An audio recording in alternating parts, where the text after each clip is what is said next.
This is a 2008 Buick Lucerne CXL, and I'm going to replace the water pump today. Well, I already have, but I'm just going to guide you through it.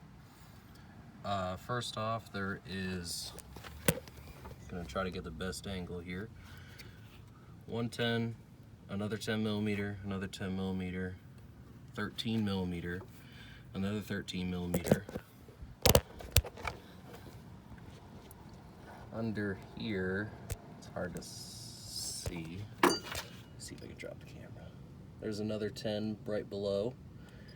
Then there's a 13 reference that is right here. There's another 13 right there. That 13 is hard to get to. So what you're gonna have to do is line the holes up on the power steering pulley right here and just loosen this bolt. You don't need to take it all the way out, but just make sure it moves freely, obviously.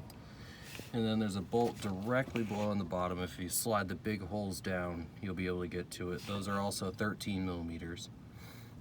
Then you just slide this back, and you're gonna have to really push it while you're getting to it.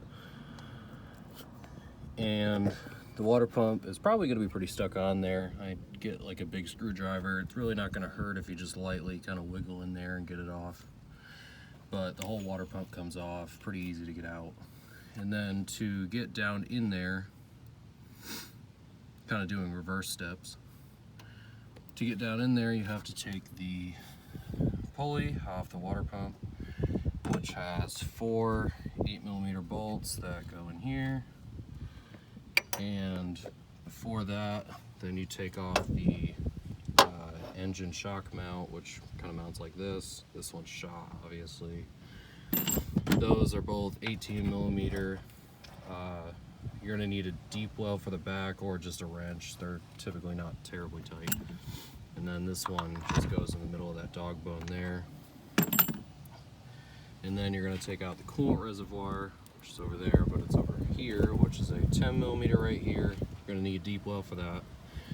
And you're gonna need to take off this hose, which kind of just wiggles off. And then there's another 10 millimeter below there that goes on that stud.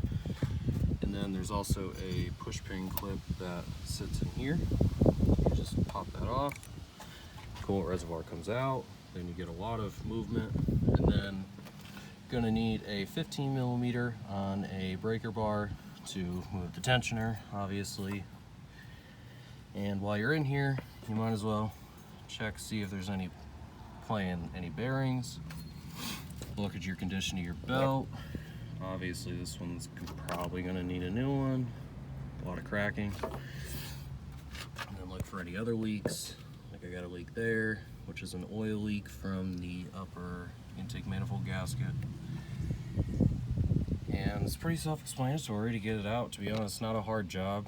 I mean, I'm maybe, I don't know, hour and a half in at this point, and I'm about to tighten everything back up, put it all back together.